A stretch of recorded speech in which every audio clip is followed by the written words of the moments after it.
the mayor of Chicago. That is Brandon Johnson talking about our next guest. He's here in studio. It is Kevin Warren, the Bears president, barely a year into the job, moving at the speed of sound. We watched everything that happened yesterday, the plans for a new Soldier Field, a dome by the lakefront, and obviously tonight is the draft. It's going to be a very special night for the Bears with the first overall pick, and then the 9th pick is also a really good pick. Good morning, Mr. President, and welcome to the program. Thank you for being here. No, it really is a pleasure to be here with you all. I appreciate everything you all have meant to Chicago sports and to the entire sports world. People know you around the country. I get a chance to travel, and they ask me if I've been on your show. Now I can tell them yes. And so it's good to be here. You're right. This is an exciting day. It's been an exciting week. I thought yesterday, we had an opportunity to start to roll out the plan, and then tonight with the draft. I mean, the draft has become an entity upon itself. So to be able to draft some young, talented men who hopefully will be able to come in and have a massive impact on this franchise is truly special. Big part of this is messaging. And so let's talk about yesterday. You unveiled the plan. It's massive, $4.6 billion. And half of that is coming from or projected to come from the public, the government entities, and public financing. In this day and age, in this city, you live downtown, you know all the different problems and challenges that Brandon Johnson faces, that Governor Pritzker faces. How do you reconcile the priorities? Because every dollar of public money spent toward a stadium project is $1 that's not spent towards something else. How do you reconcile that and answer that question? Yeah, I think that's one of the things that hopefully we started to answer yesterday, and here over the next coming hours and days and weeks that we will be able to answer is the fact that the project, as you look at it, will create opportunities to be able to fund some of these other deficits that may exist. And so that's why we talked about it really is an investment. I mean, sometimes in certain situations there are grants that may come or it may be a one-sided financial relationship, but this is truly one of those ones for us to be able to commit over $2 billion. And I said it yesterday, name me the last time that a private investor, a private company, a private family has spent over $2 billion in the city of Chicago, or even $1 billion. Ricketts are close. Yeah. The Ricketts would be close. And I'm glad you said that. First of all, I have so much respect for what the Ricketts family has done. They've done an incredible job. I love their organization. I love all their organizations. And what they've been able to do in that part of town has been fascinating and very impactful. And the only difference is the fact they own that entire development and not taking anything away, because what they've done has been massive. This is a $2 billion, maybe I should clarify my statement, a $2 billion investment in a publicly owned entity. That has not happened in a while, and it hasn't happened with $2 billion or $1 billion. But I think the bigger thing to think about is by us being able to come together and to do this, as we work through these different issues, this will unlock opportunities even from a financial standpoint that will allow the city and the state to be able to fund some of these other programs that maybe are not funded properly here. So in other words, this becomes a conduit to unlock future revenue streams.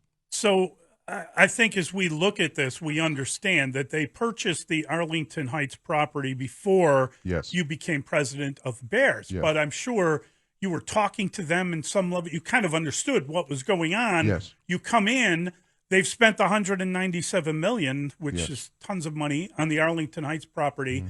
And now we're talking about a publicly owned but privately backed new dome stadium.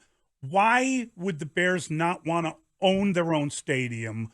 Why did you choose the idea of putting the money we're talking about here into a publicly owned enterprise?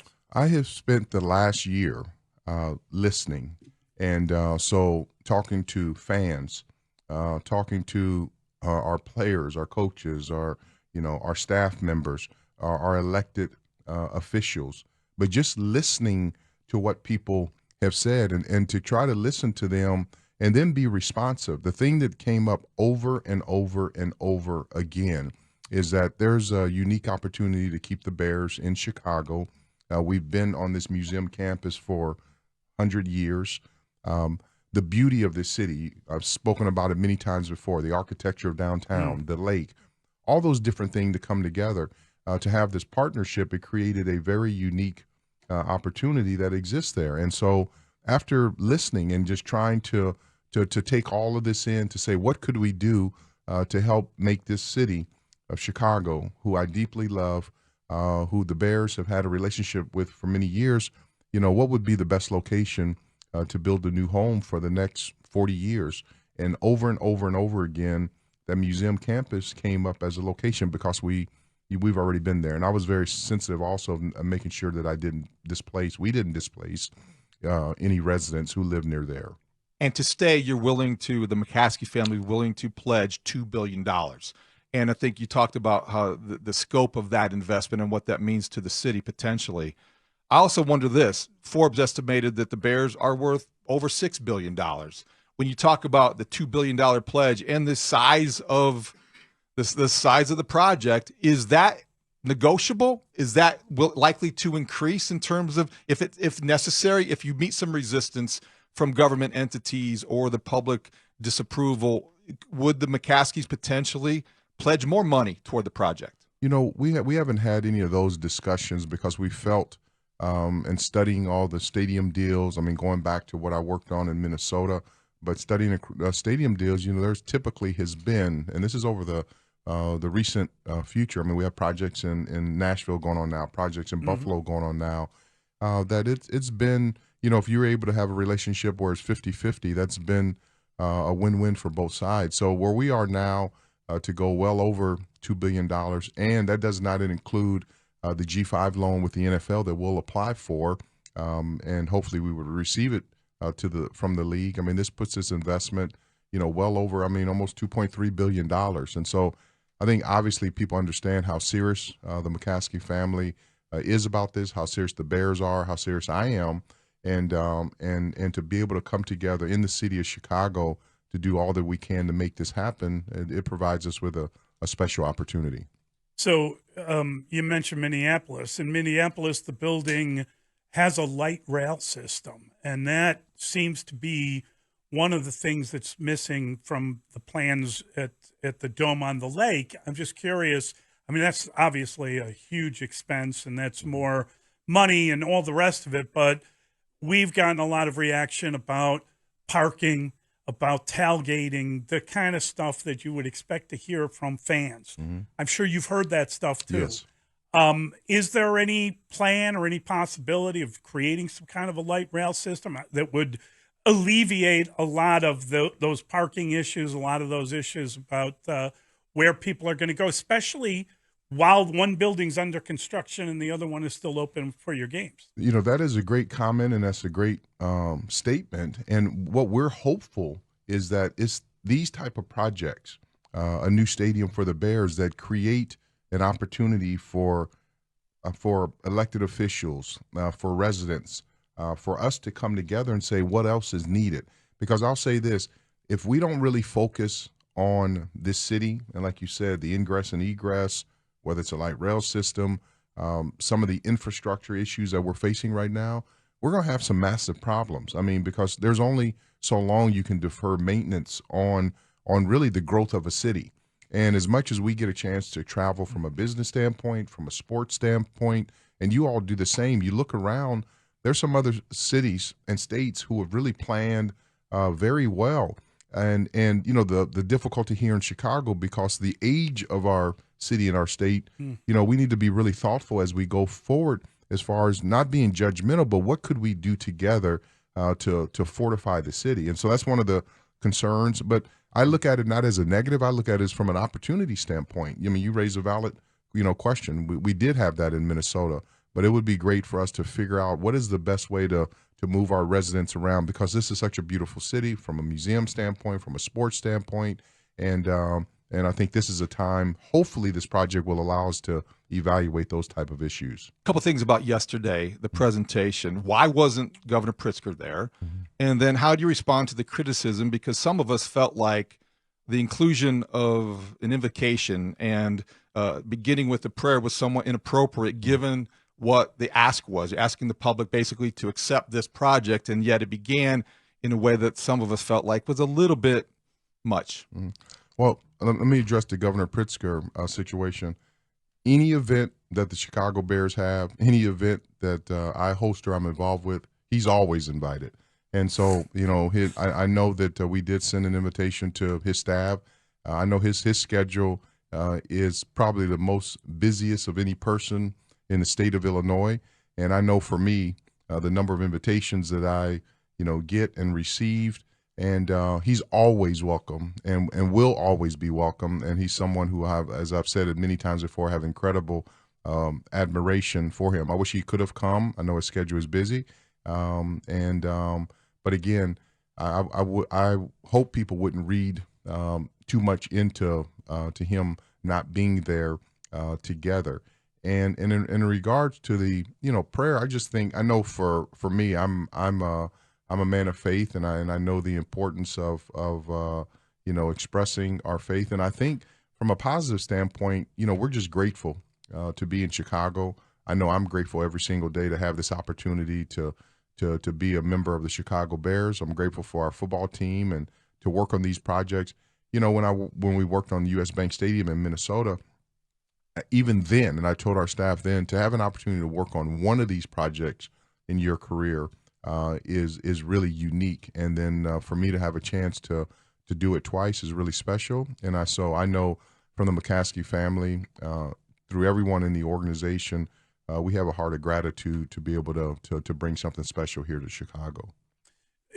You look at the pushback that you got. There's always going to be, you present your plans. They were beautiful. The governor was skeptical. Chris Welsh, the speaker, said flat out that there's no appetite for it, and if you put it to vote, you would fail badly. How do you react to that? I mean, listen, Friends of the Park sent out a letter. You knew that was coming. Mm-hmm. You know there's going to be a lawsuit about that. I'm sure you're aware of a certain amount of pushback, but were you at all surprised at how quickly and how kind of completely the government pushback was in Springfield? Yeah, no, I would say a word that I rarely use is surprise. I'm never surprised, and that's the world that we live in. This is the seat that I sit in, and I know one thing, that you will never ever make progress as a person, as a city, as people, as a community, as a franchise, if you don't develop plans, robust plans that do dream big, and proceed forward. That's just the nature of the world that we live in. And I don't think there's ever been a stadium built. There's never been a world championship run. There's never been a radio station built or a business that from the first time that they came forward that everyone said that's the greatest idea. It just doesn't work that way. So I'm very mindful of the fact that I feel that we have a very strong plan. We've thought through it. We tried to address all of the financial issues and structure and construction. And we live in a city that a lot of elements are in place. It's not like we're in the middle of rural America that we can just go and make all this happen. But I think if people really take the time to understand that we want this to be a collaborative relationship and to make this city even stronger than it already is. And so what we'll do is continue what we've done to get to this point, is to stay strong, to be collaborative, to communicate, to listen, and hopefully to work with our elected officials to make this come to fruition. So how robust is the plan to fight back or to respond to Friends of the Parks, who obviously had a scathing rebuke in a statement yesterday, and imagine that this could be headed toward litigation? I'm sure you're prepared for that. You're prepared for everything. But that specifically, look, the history. George Lucas knows how powerful that entity can be. How prepared are you for that? I mean, their executive director, Jen Kilgore, is a very bright person and a great leader. I have great respect for the Friends of the Park. We've met with them before. We'll stay in close communication with them. And again, I think what we as residents of Chicago and the state of Illinois need to continually think about is, what can we do collectively to make this environment better, not only for us who live here now, but for our future generations that come. So, and again, these projects are complicated. That's why you do them every 40 years. Is that this is not something you could work on every single year. I mean, they test every bit of level of energy that a person has. But I'll just again remain positive. We'll remain organized. We'll communicate. And many of the things that we rolled out yesterday are what we've heard that people are hoping to have, and what people want, here. And that's how we'll continually communicate with one another, and hopefully we can just work through and come to some resolution as we move forward. But yesterday was exciting, and today I'm really excited about. We were having a long discussion about the timing of the announcement and why you're almost stealing your own thunder. It's draft day, and we're sitting here talking about the stadium instead of the quarterback. But the reality is you got to operate on different things. What caught my ears, you said that it could be as much as $150 million a year when the stadium isn't built. And I thought to myself, I believe it took 8 years in Minneapolis. It took a while. So 3 years from the time the shovel's in the ground, you can get the building up. How quickly can you get to that? Is that why I believe maybe you want to get to the legislature before they break? Maybe you want that voted on soon. How quickly can you get a vote in, get this done, get a shovel in the ground? Yeah, I mean, I learned so many lessons during the journey in Minneapolis, and one of the things that I did learn that adage of time is money is real. Yeah. And so I'm just cognizant of the fact that every year that we don't reach a resolution in regards to a stadium, it does cost. And then there are issues from an economic standpoint. This is a political year, and I know a lot of people will say, well, this is not the right year. I've never seen it where there is a right year. It always has to be the right year. And because there's enough excuses that exist on these projects that you can say this is not the right year, and you can say that for the next 20 years. And so I just want to make sure that we reiterate that every year that we don't operate, especially where we live with a weather standpoint, which is we had in Minnesota, is we have to be cognizant that you can't drill in the ground in certain times of the year because of the weather. Is every year that you lose, you're 150 to $200 million more.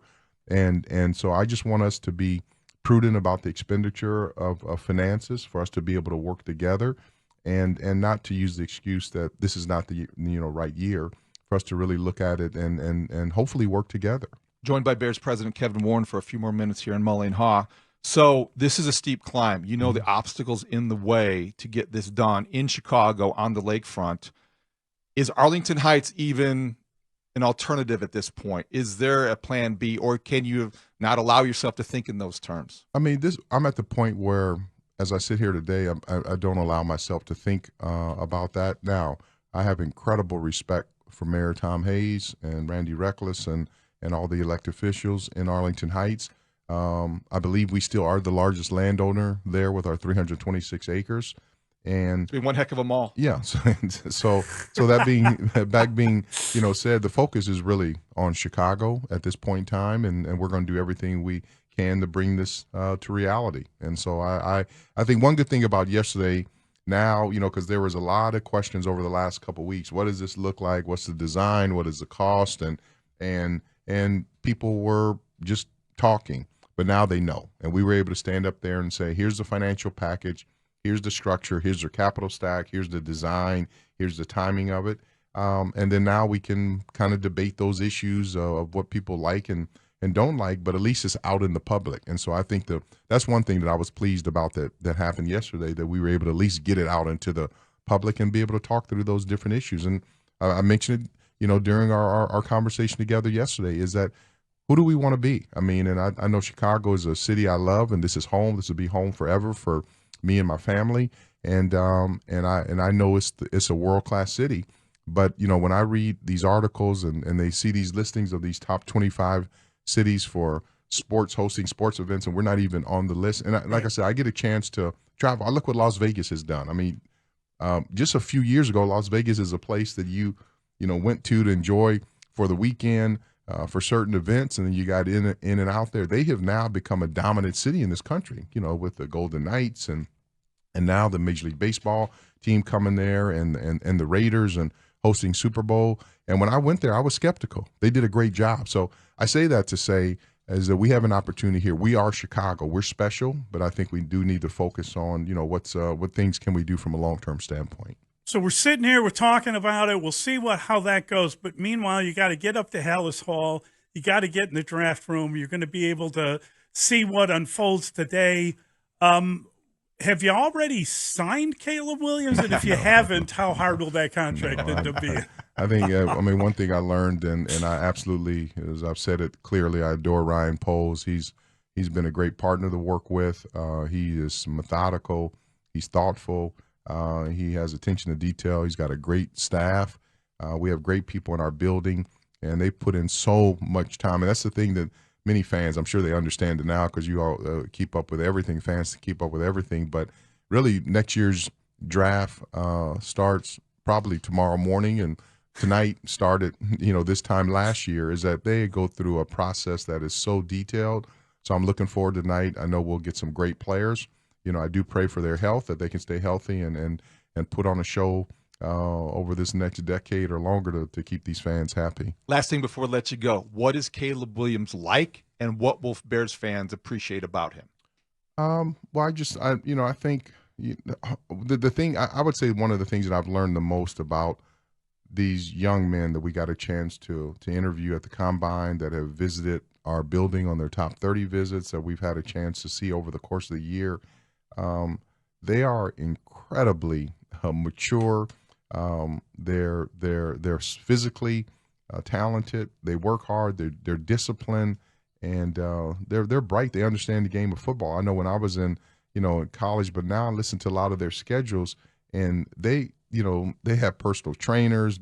They're focused on their diet. It's a group. I got a chance to spend a lot of time with our student athletes at the Big Ten Conference, and to be drafted in the NFL, these are talented young people, and I'm hopeful that we can get a couple of them in this year's draft who can come and have an impact on this team and win. But I tell you what, there's an energy in our building. There's energy in this city. There's a buzz that's going on that I'm excited about, and I'm really looking forward to training camp. I'm looking forward to the preseason. I'm looking forward to the regular season, and I'm looking forward to us building a great franchise and to be able to make the playoffs this year. So I'm excited about what lies ahead. Thanks for being here. Bears President Kevin Warren, thank you so much. Really appreciate your time. Yeah, it's Mully and Haugh. It's Chicago Sports Radio 670 The Score. This is Chicago's #1 and most listened to sports station. We're live from Chicago, talking Chicago.